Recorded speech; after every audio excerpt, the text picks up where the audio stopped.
કેમ છો બધા? મજામાં? એક વર્ષે મળ્યા હે ને આપણે ફરી? હા, મંચસ્થ બેઠેલા બધા મહાનુભાવો, અભિલાષાના સર્વે સર્વા આદરણીય અમારા સૌના લોકલાડીલા કહીએ તો ચાલે, કેમ કે અભિલાષા જોડે પણ અમે ઘણું ઘણું શીખ્યા છીએ.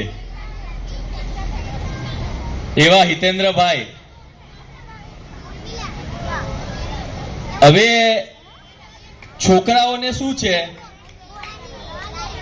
છોકરાઓને અત્યારે એવું છે કે આ વક્તાઓ ક્યારે એમનો લવારો પૂરો કરે અને અમને ઇનામ મળે એની રાહ જોઈને બેઠા છે. આપણે બધાને સાંભળવા કોઈ બેઠું નથી કે આ વક્તાઓ ક્યારે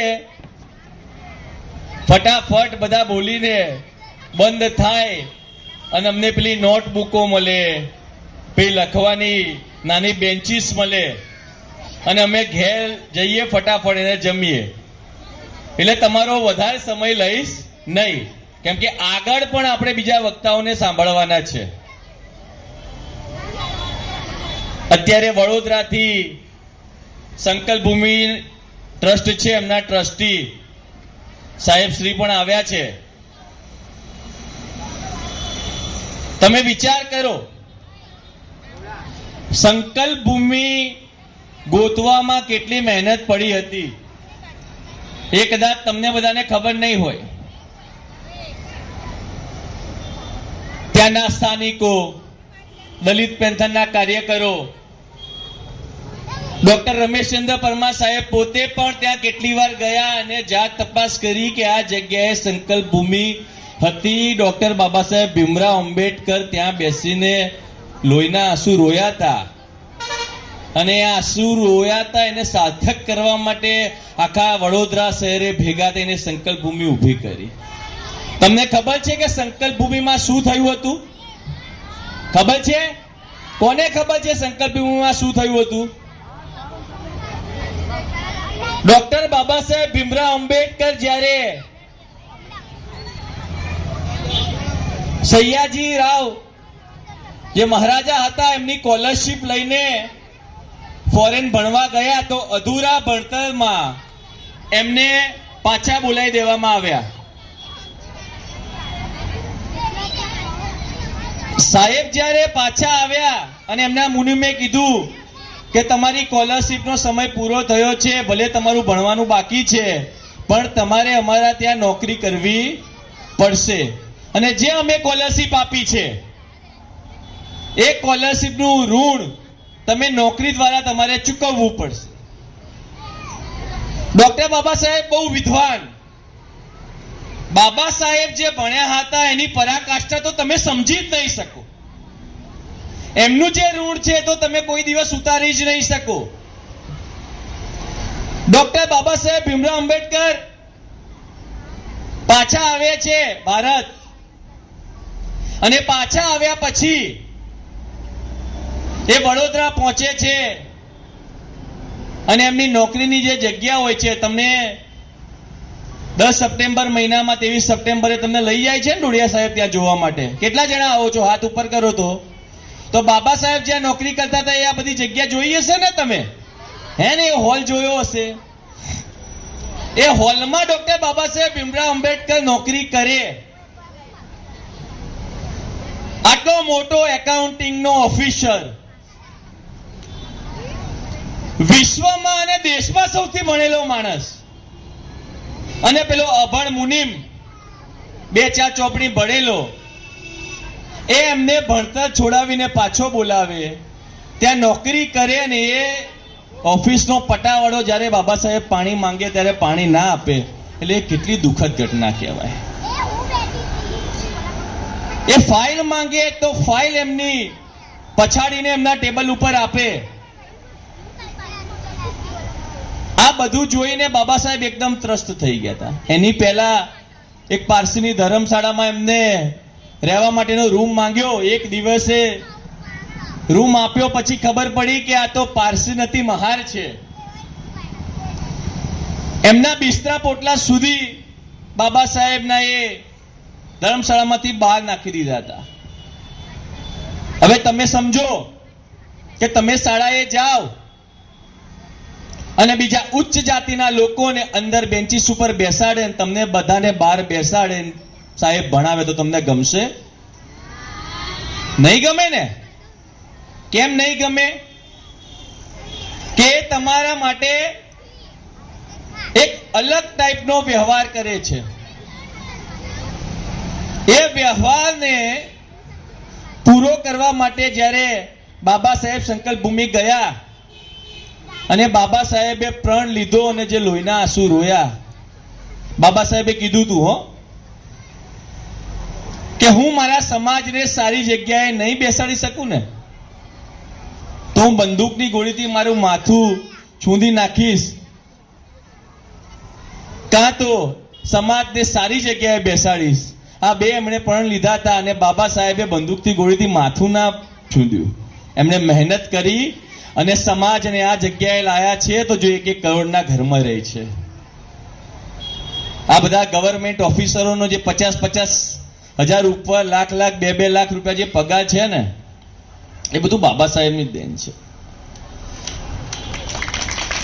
જો બાબા સાહેબ ના હોત તો 50,000 નહીં, તમને 5 કોઈ આપવા તૈયાર નથી.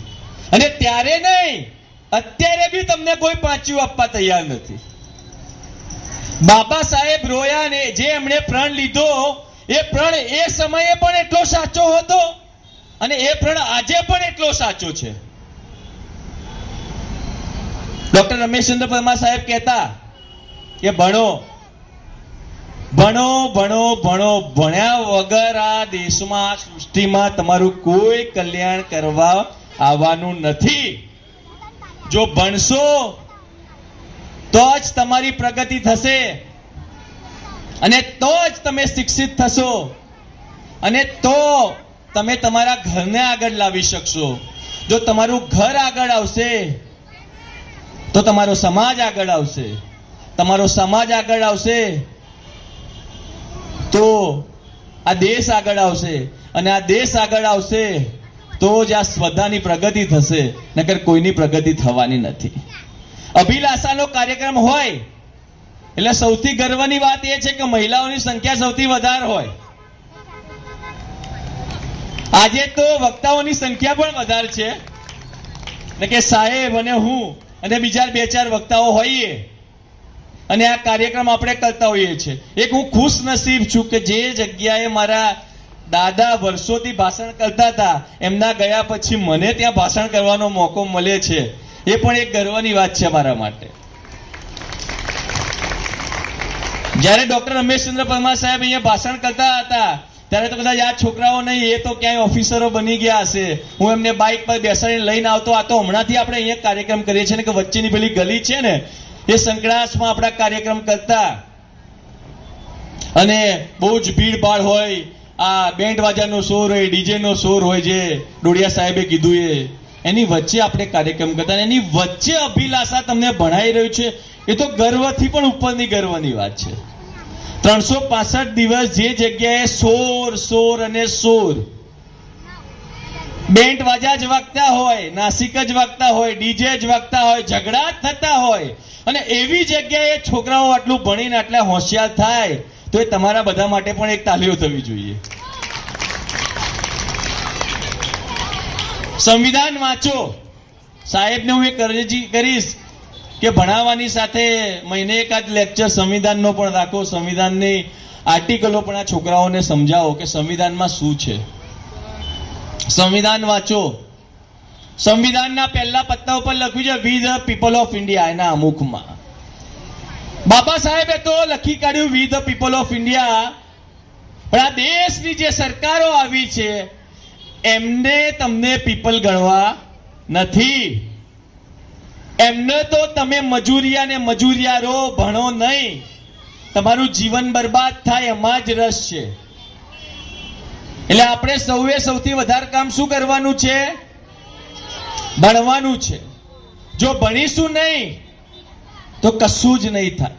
ભણતરની આગળ કશું જ નથી. જો તમે સારું ભણી લેશો તો પછી એની આગળ કશું જ નથી. તો તમને કોઈ રોકી નહીં શકે. ભણ્યા પછી 2-3 કામ મસ્ત કરવાના છે. ભણી ગણીને ખાલી તમારે તમે તમારું ભલું નથી કરવાનું, આ સમાજનું પણ ભલું કરવાનું છે. સંવિધાનનો આર્ટિકલ 14 તમને સમાનતાનો અધિકાર આપે છે. આ સમાજને સમાનતા માટે લડતરૂપ જે થાય છે એમાં પણ તમારે લડતરૂપ થવાનું છે. અને એ લડતરૂપ થશો અને આગળ આવશો અને સમાજનું કંઈ ભલું થશે તો આપણે સૌનું કલ્યાણ થશે. વક્તાઓ વધારે છે, વધારે વાત નથી કરતો. સોરી, વક્તાઓ વધારે છે એટલે વધારે વાત નથી કરતો. પણ એક વાત જરૂર કહીશ, આપણે ભણી ગણીને લડવાનું છે, ખાલી શિક્ષિત બનીને બેસી નથી રહેવાનું. ભણી ગણીને લડવાનું છે. સંવિધાન ખતરામાં છે. સંવિધાન ખતરામાં છે, જોખમમાં છે. આવનારી જે પણ સરકારો આવશે એનું એક સૌથી મોટું લક્ષ્ય એ જ છે કે સંવિધાનને કેવી રીતે બદલવું. અને એ સંવિધાનના રક્ષણ માટે આપણે સૌ ભેગા થઈને કંઈક કામ કરી શકીએ તો આજે મારું બોલું સાર્થક થશે અને તમારું સાંભળ્યું સાર્થક થશે. જય ભીમ, જય ભારત. ખૂબ ખૂબ સાધુવાદ રાહુલભાઈ, ખૂબ સરસ વાત કરી કે બાબા સાહેબ છે તો આપણે અહીંયા બધા જ ઉપસ્થિત છીએ, નહીંતર બાબા સાહેબ ના હોત તો આપણે બધા અહીંયા મળ્યા જ ના હોત.